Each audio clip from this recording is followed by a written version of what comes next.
¿Quieres comprar el lote, construir tu casa y escoger el constructor? Aquí les decimos cómo financiarlo. Ya volvemos.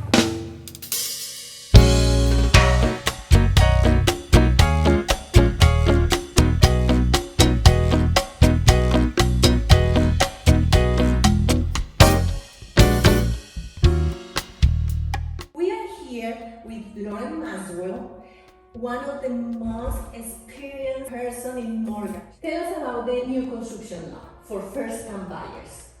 Well, the nice thing about this construction program that we offer is that you don't have to be a first-time home buyer. So you can still take advantage of it and get an FHA, VA, or conventional loan and do your construction loan. What the buyer has to have to qualify for that loan? So we have a few different ways to lend.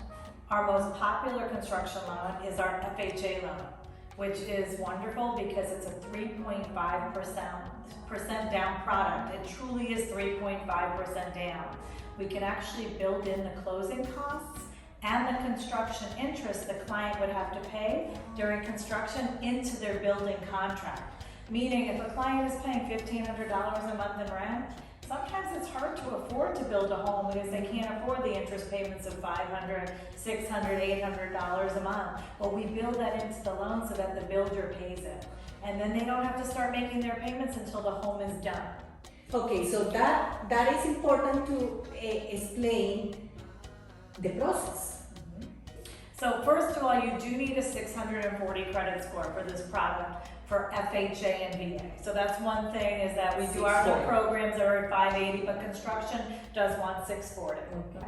So I would recommend you start looking for a builder.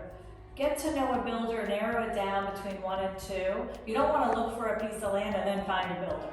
Because now you can't really put an offer on a piece of land. It's truly a 60-day close. So what happens is, let's just say you have a couple of builders in mind, you take them out, you find their land, you make an offer, and you put a 60-day close. Because at that point, now the builder knows the piece of land, now they write up a contract, and now they have to give us the plans and specifications before we can order an appraisal. So in a regular loan, you get pre-qualified and you tell the buyer, you qualify for 300. Correct. Okay.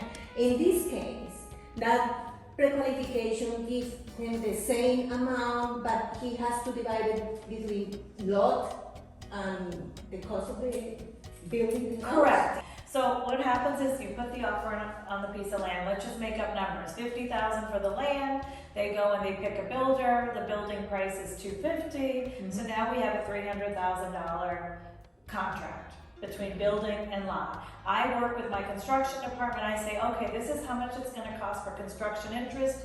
If it takes 1 year to build a home, these are your closing costs. Do you want to pay your closing costs out of pocket at closing, or would you like us to ask the builder to include it into his price? 90% of the time they include it. So as long as the house will appraise out, we're going to be fine. We get the plans and specifications from the builder. We order the appraisal. We start the whole process. Lo and behold, 60 days later, we close. What that means is at that point, that interest rate is locked in.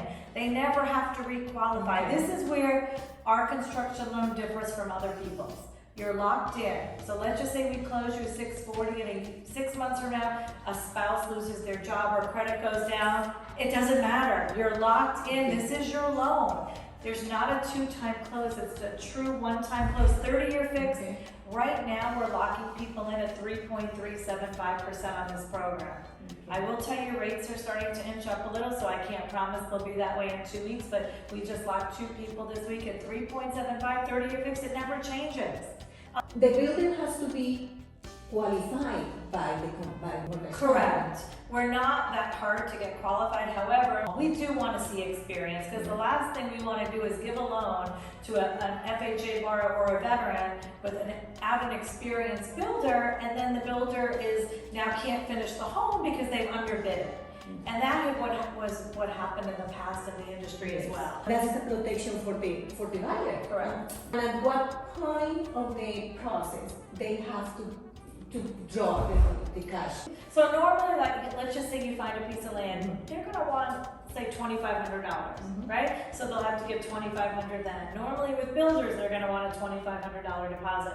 So already now that's $5,000, which can all go towards the 3.5%. And then within this, when we do our closing, when we close on the piece of land, and the construction with the builder before they start building is when they need to come in with it. And also, let's just say somebody owns their own land.